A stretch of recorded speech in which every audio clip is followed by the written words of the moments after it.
Capítulo 8. Naqueles dias, quando outra vez se reuniu grande multidão, e não tendo eles o que comer, chamou Jesus os discípulos e lhes disse: Tenho compaixão desta gente, porque há 3 dias que permanecem comigo e não tenho o que comer. Se eu os despedir para suas casas em jejum, desfalecerão pelo caminho. E alguns deles vieram de longe. Mas os seus discípulos lhe responderam: Donde poderá alguém fartá-los de pão nesse deserto? E Jesus lhes perguntou: Quantos pães tendes? Responderam eles: 7. Ordenou ao povo que se assentasse no chão, e tomando os 7 pães, partiu-os após ter dado graças, e os deu a seus discípulos, para que estes os distribuíssem, repartindo entre o povo. Tinham também alguns peixinhos, e abençoando-os, mandou que estes igualmente fossem distribuídos. Comeram e se fartaram, e dos pedaços restantes recolheram 7 cestos. Eram cerca de 4.000 homens. Então Jesus os despediu. Logo a seguir, tendo embarcado juntamente com seus discípulos, partiu para as regiões de Dalmanuta. E saindo os fariseus, puseram-se a discutir com ele, e tentando-o, pediram-lhe um sinal do céu. Jesus, porém, arrancou do íntimo do seu espírito um gemido e disse: Por que pede esta geração um sinal? Em verdade vos digo que a esta geração não se lhe dará sinal algum. E deixando-os, tornou a embarcar e foi para o outro lado. Ora, aconteceu que eles se esqueceram de levar pães, e no barco não tinham consigo senão um só.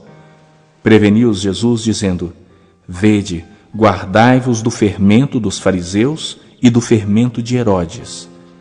E eles discorriam entre si: É que não temos pão. Jesus, percebendo, lhes perguntou: Por que discorreis sobre o não terdes pão?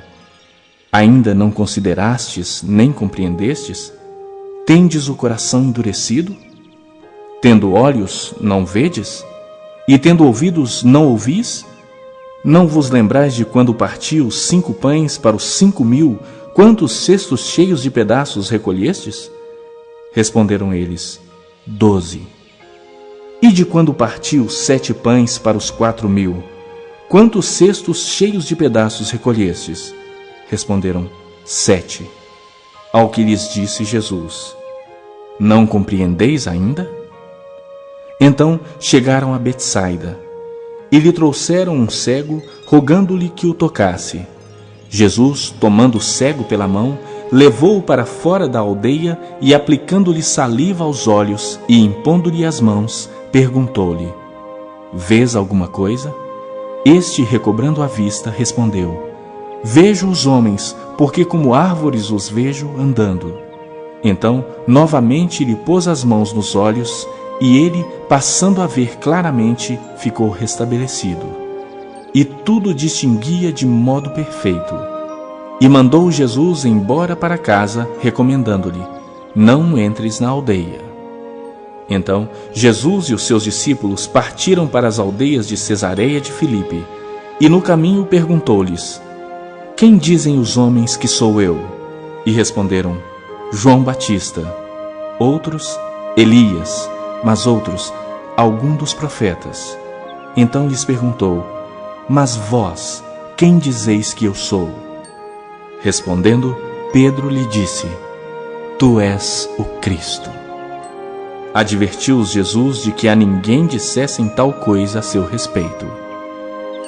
Então começou ele a ensinar-lhes que era necessário que o Filho do Homem sofresse muitas coisas, fosse rejeitado pelos anciãos, pelos principais sacerdotes e pelos escribas, fosse morto e que depois de 3 dias ressuscitasse.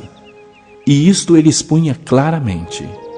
Mas Pedro, chamando-o à parte, começou a reprová-lo. Jesus, porém, voltou-se e, fitando seus discípulos, repreendeu a Pedro e disse: Arreda-te, Satanás, porque não cogitas das coisas de Deus, e sim da dos homens. Então, convocando a multidão e juntamente os seus discípulos, disse-lhes: Se alguém quer vir após mim, a si mesmo se negue, tome a sua cruz e siga-me. Quem quiser, pois, salvar a sua vida, perdê-la-á. E quem perder a vida por causa de mim e do Evangelho, salvá-la-á. Que aproveita ao homem ganhar o mundo inteiro e perder a sua alma? Que daria um homem em troca de sua alma? Porque qualquer que nessa geração adúltera e pecadora se envergonhar de mim e das minhas palavras, também o Filho do Homem se envergonhará dele quando vier na glória de seu Pai com os santos anjos.